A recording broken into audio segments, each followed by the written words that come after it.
Mantan Menteri Pertanian Syahrul Yassin Limpo akan menjalani sidang tuntutan dalam kasus dugaan pemerasan dan gratifikasi di lingkungan Kementerian Pertanian.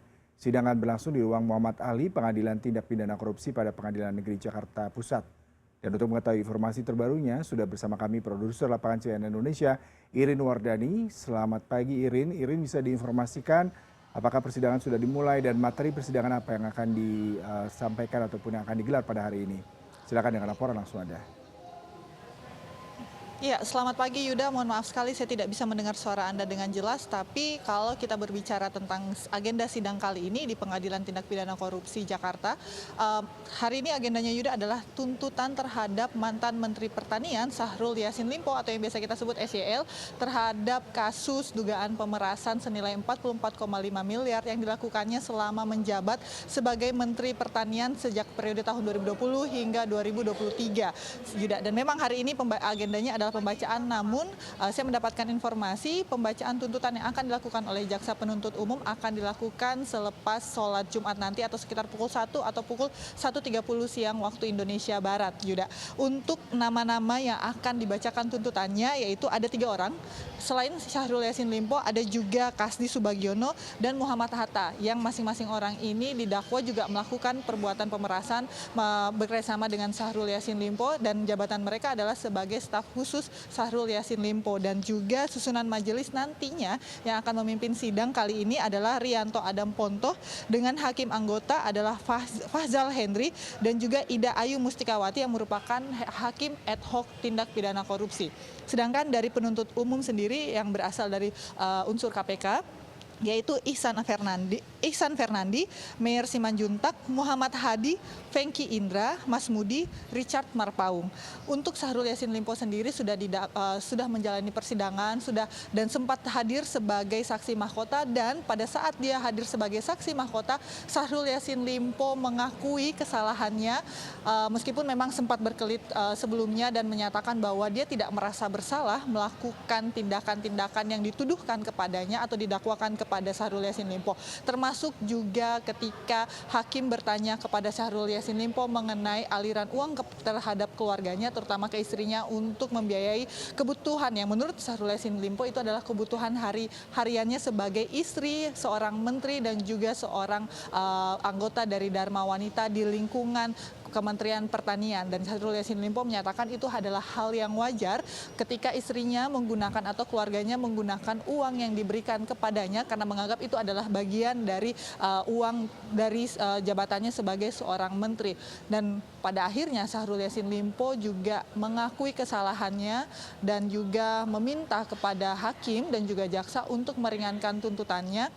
Karena menurut Yassin Limpo, janganlah, ini mengutip kalimat Syahrul Yassin Limpo ketika dia dihadirkan sebagai saksi mahkota, Yuda, dia mengatakan janganlah hanya mengejar senilai uang senilai 44 miliar saja, tapi hitunglah juga kontribusinya terhadap negara yang nilainya mencapai ratusan triliun ketika dia menjabat sebagai Menteri Pertanian. Jadi Syahrul Yassin Limpo merasa bahwa apa yang dilakukan itu tidak sebanding uang yang dia lakukan, pemerasan yang dia lakukan dengan ancaman terhadap pegawainya sendiri, terhadap bawahannya atau pejabat-pejabat eselon 1 yang tidak menuruti kemauannya Syahrul Yassin Limpo untuk memberikan uang atau mendanai semua perjalanan, mulai dari perjalanan dinas, perawatan kecantikan keluarganya, juga renovasi rumah dan apartemen yang diperuntukkan untuk anaknya, bahkan membeli mobil yang diperuntukkan untuk anak Syahrul Yassin Limpo, putri Syahrul Yassin Limpo yang juga merupakan anggota dari Partai Nasdem. Itu menurut dia tidak sebanding dengan apa yang dilakukan,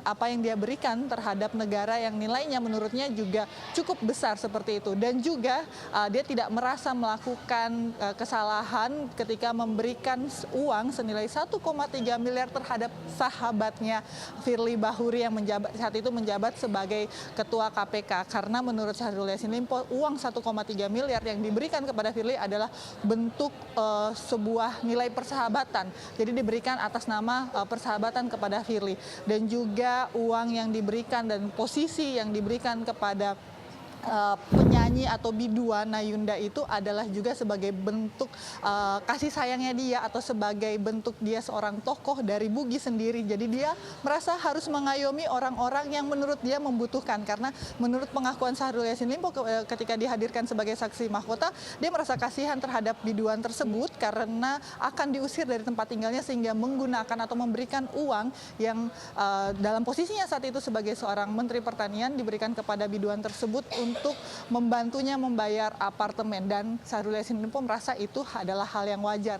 Namun sekali lagi ketika dihadirkan sebagai saksi mahkota, dia merasa oke, dia melakukan kesalahan jika itu dianggap salah dan meminta keringanan dari para hakim dan jaksa. Sedangkan dakwaan yang dituduhkan kepada Syahrul Yassin Limpo sendiri ini cukup panjang Yuda, yaitu pasal 12 huruf E, pasal 12 huruf F, dan pasal 12 yang Jungto Undang-Undang RI nomor 20 tahun 2001 tentang perubahan atas Undang-Undang nomor 31 tahun 99 tentang tindak pidana pemberantasan korupsi, Jungto pasal 55 ayat 1 ke 1 Kitab Undang-Undang Hukum Pidana atau KUHP, Jungto pasal 64 ayat 1, karena memang ini dakwaan yang diberikan oleh KPK terhadap pelanggaran dugaan pemerasan senilai 44,5 miliar yang dilakukan oleh mantan Menteri Pertanian Syahrul Yassin Limpo.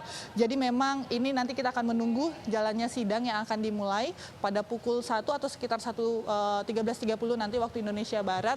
Tuntutan-tuntutan yang akan dibacakan oleh jaksa penuntut umum, termasuk juga berapa tahun penjara yang dituntut oleh jaksa penuntut umum terhadap Syahrul Yassin Limpo dengan pembuktian yang sudah dibuktikan di pengadilan oleh jaksa penuntut umum. Dan pada waktu kemarin jaksa penuntut umum menyatakan secara tidak langsung, walaupun Syahrul Yassin Limpo mengatakan bahwa dia mengakui kesalahannya dengan dalih yang banyak sekali, termasuk berdalih bahwa apa yang dilakukannya itu adalah tugas seorang menteri, ditugaskan oleh seorang presiden, dan bahkan meminta presiden untuk hadir bersaksi untuk dirinya.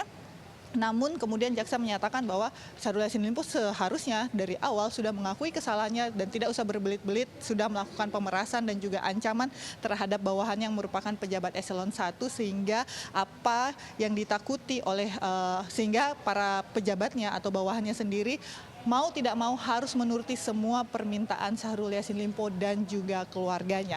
Yuda, jadi kita akan menunggu nanti jalannya persidangan, tuntutannya akan seperti apa yang akan dibacakan oleh jaksa penuntut umum seperti itu, yang akan sekali lagi akan dimulai setelah sholat Jumat nanti sekitar pukul 1 atau pukul 1.30 waktu Indonesia Barat. Yuda. Baik, Irin Wardani, terima kasih untuk laporan langsung Anda. Selamat bertugas kembali.